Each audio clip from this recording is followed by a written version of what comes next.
Good morning, everybody. At midnight last night, for the first time in 17 years, the Republicans in Congress chose to shut down the federal government. Let me be more specific. One faction of one party in one house of Congress, in one branch of government, shut down major parts of the government, all because they didn't like one law. This Republican shutdown did not have to happen, but I want every American to understand why it did happen. Republicans in the House of Representatives refused to fund the government unless we defunded or dismantled the Affordable Care Act. They've shut down the government over an ideological crusade to deny affordable health insurance to millions of Americans. In other words, they demanded ransom just for doing their job.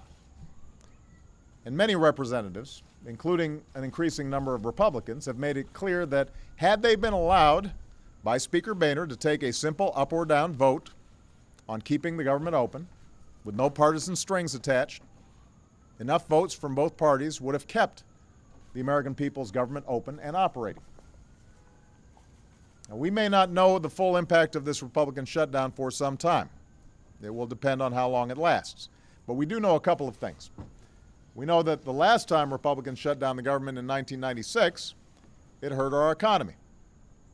And unlike 1996, our economy is still recovering from the worst recession in generations. We know that certain services and benefits that America's seniors and veterans and business owners depend on must be put on hold. Certain offices, along with every national park and monument, must be closed. And while last night I signed legislation to make sure our 1.4 million active duty military are paid through the shutdown, hundreds of thousands of civilian workers, many still on the job, many forced to stay home, aren't being paid, even if they have families to support and local businesses that rely on them. And we know that the longer this shutdown continues, the worse the effects will be. More families will be hurt, more businesses will be harmed. So once again, I urge House Republicans to reopen the government, restart the services Americans depend on, and allow the public servants who have been sent home to return to work. This is only going to happen when Republicans realize they don't get to hold the entire economy hostage over ideological demands.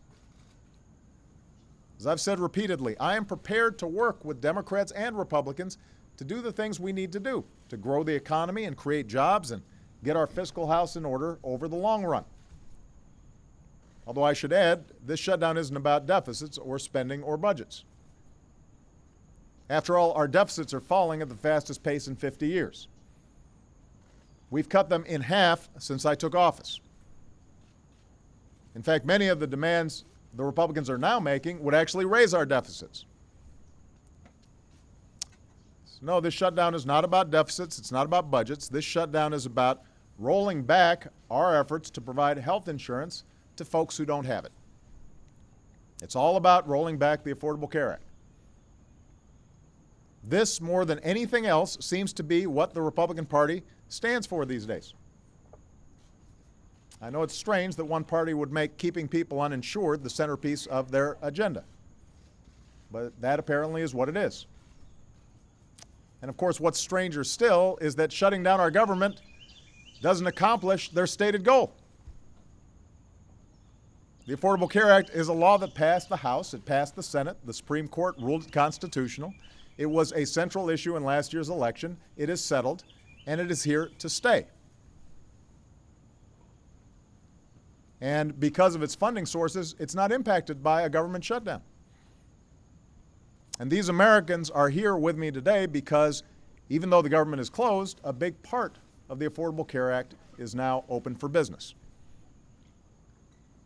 And for them, and millions like them, this is a historic day for a good reason. It's been a long time coming. But today, Americans who have been forced to go without insurance can now visit healthcare.gov and enroll in affordable new plans that offer quality coverage. That starts today. And people will have 6 months to sign up. So over the next 6 months, people are going to have the opportunity, in many cases for the first time in their lives, to get affordable coverage that they desperately need. Now, of course, if you're one of the 85% of Americans who already have health insurance, you don't need to do a thing. You're already benefiting from new benefits and protections that have been in place for some time under this law. But for the 15% of Americans who don't have health insurance, this opportunity is life-changing. Let me just tell folks a few stories that are represented here today. A few years ago, Amanda Barrett left her job in New York to take care of her parents. And for a while, she had temporary insurance that covered her multiple sclerosis. But when it expired, many insurers wouldn't cover her because of her MS. She ended up paying $1,200 a month. That's nowhere near affordable. So starting today, she can get covered for much less, because today's new plan can't use your medical history to charge you more than anybody else. Sky-high premiums once forced Nancy Beagle to choose between paying her rent or paying for health insurance. She's been uninsured ever since. So she pays all of her medical bills out of pocket, puts some on her credit card, making them even harder to pay. Nancy says, they talk about those who fall through the cracks. I fell through the cracks 10 years ago, and I've been stuck there ever since. Well, starting today, Nancy can get covered just like everybody else. Trinace Edwards was laid off from her job a year ago today. 6 months ago, she was diagnosed with a brain tumor. She couldn't afford insurance on the individual market, so she hasn't received treatment yet. Her daughter, Lanace, a student at the University of Maryland, is considering dropping out of school to help pay her mom's bills. Well, starting today, thanks to the Affordable Care Act, Trinace can get covered without forcing her daughter to give up on her dreams. So if these stories of hardworking Americans sound familiar to you, well, starting today, you and your friends and your family and your coworkers can get covered too. Just visit healthcare.gov, and there you can compare insurance plans side by side the same way you'd shop for a plane ticket on Kayak or a TV on Amazon. You enter some basic information, you'll be presented with a list of quality, affordable plans that are available in your area with clear descriptions of what each plan covers and what it will cost. You'll find more choices, more competition, and in many cases, lower prices. Most uninsured Americans will find that they can get covered for $100 or less. And you don't have to take my word for it. Go on the website, healthcare.gov, check it out for yourself, and then show it to your family and your friends, and help them get covered, just like mayors and churches and community groups and companies are already fanning out to do across the country.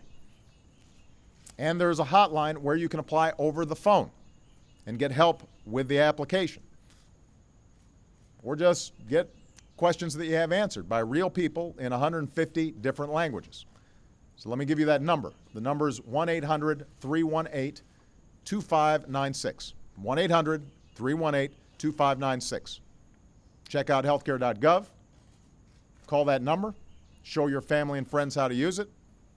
And we can get America covered once and for all, so that the struggles that these folks have gone through, and millions around the country have gone through for years, finally get addressed. And let me just remind people why I think this is so important. I heard a striking statistic yesterday. If you get cancer, you are 70% more likely to live another 5 years if you have insurance than if you don't. Think about that. That is what it means to have health insurance. Set aside the issues of security and finances and how you're impacted by that, the stress involved in not knowing whether or not you're going to have health care. This is life or death stuff. Tens of thousands of Americans die each year just because they don't have health insurance. Millions more live with the fear that they'll go broke if they get sick. And today we begin to free millions of our fellow Americans from that fear. Already, millions of young adults have been able to stay on their parents' plans until they turn 26. Millions of seniors already have gotten a discount on their prescription medicines. Already, millions of families have actually received rebates from insurance companies that didn't spend enough on their health care. So So this law means more choice, more competition, lower costs for millions of Americans. And this law doesn't just mean economic security for our families, it means we're finally addressing the biggest drivers of our long-term deficits. It means a stronger economy. Remember, most Republicans have made a whole bunch of predictions about this law that haven't come through. There are no death panels. Costs haven't skyrocketed. They're growing at the slowest rate in 50 years. The last 3 years since I signed the Affordable Care Act into law are the 3 slowest rates of health spending growth on record. And contrary to Republican claims, this law hasn't destroyed our economy.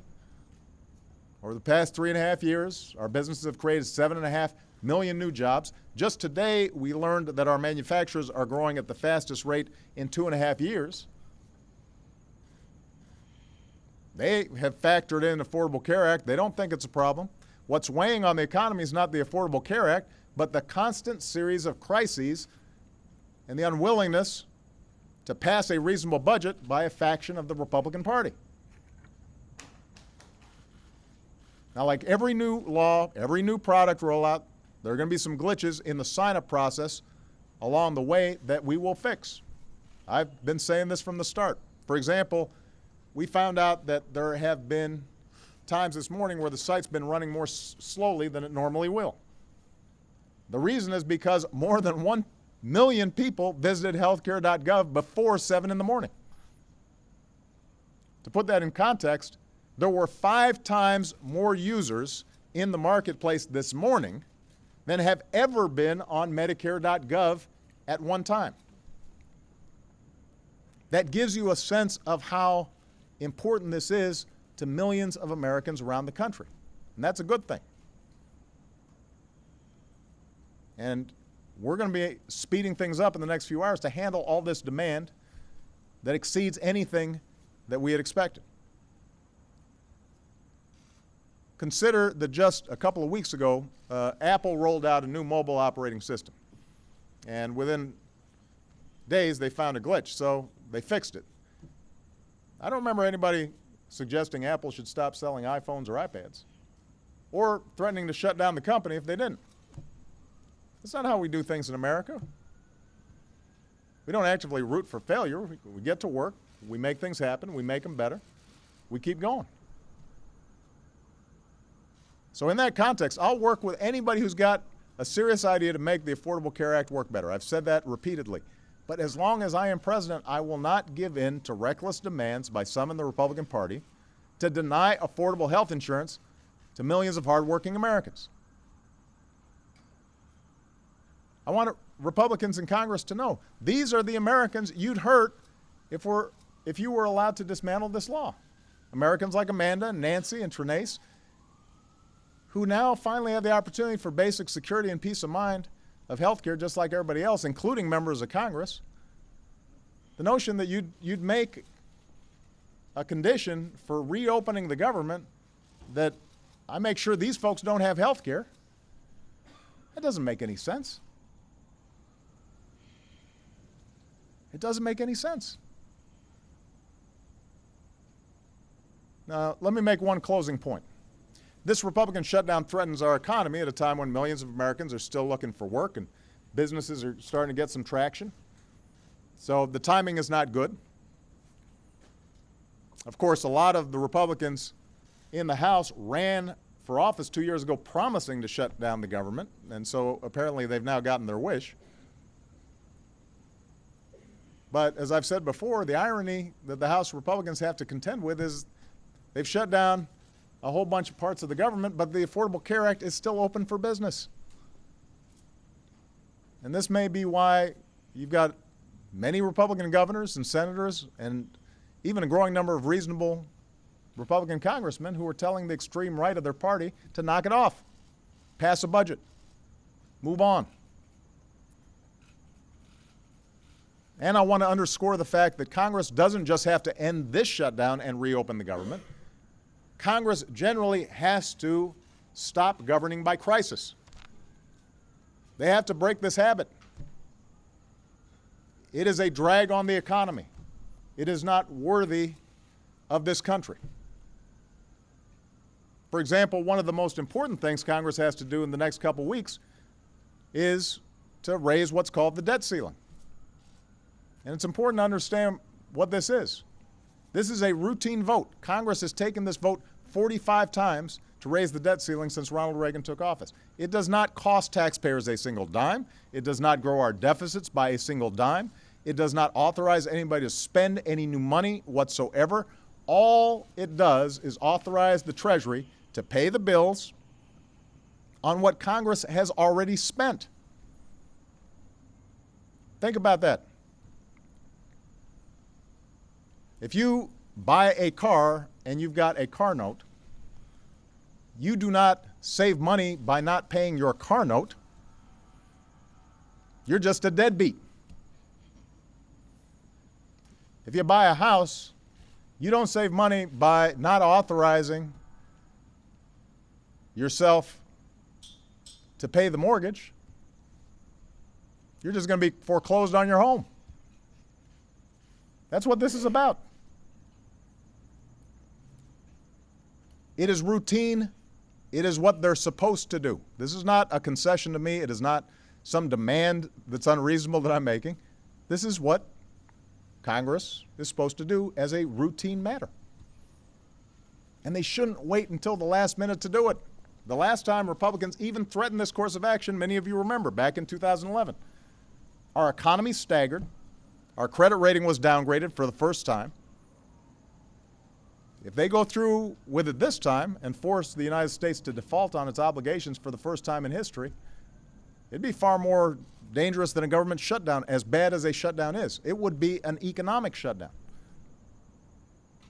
So I'll speak more on this in the coming days, but let me repeat.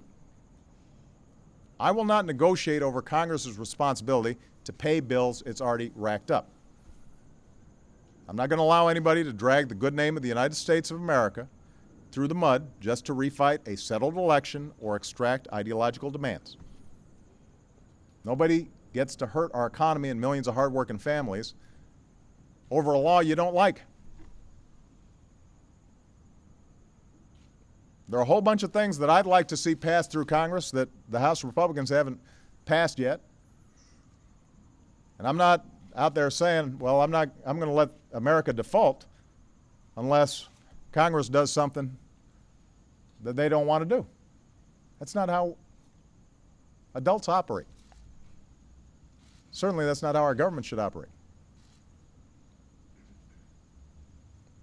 And that's true whether there's a Democrat in this office or a Republican in this office. Doesn't matter whether it's a Democratic House of Representatives or a Republican-controlled House of Representatives. There's certain rules that everybody abides by because we don't want to hurt other people just because we have a political disagreement. So my basic message to Congress is this: pass a budget, end the government shutdown, pay your bills, prevent an economic shutdown. Don't wait, don't delay, don't put our economy or our people through this any longer. I'm more than happy to work with them on all kinds of issues. I want to get back to work on the things that the American people sent us here to work on: creating new jobs, new growth, new security for our middle class. We're better than this. Certainly the American people are a lot better than this. And I believe that what we've accomplished for Amanda and Nancy and Trinace and tens of millions of their fellow citizens on this day proves that even when the odds are long and the obstacles are many, we are and always will be a country that can do great things together. Thank you very much, everybody. God bless you. Thank you, all of you, for the great work that you're doing. And thank you, Kathleen Sebelius, for the outstanding work that she's doing, making sure that millions of Americans can get health insurance. Thank you.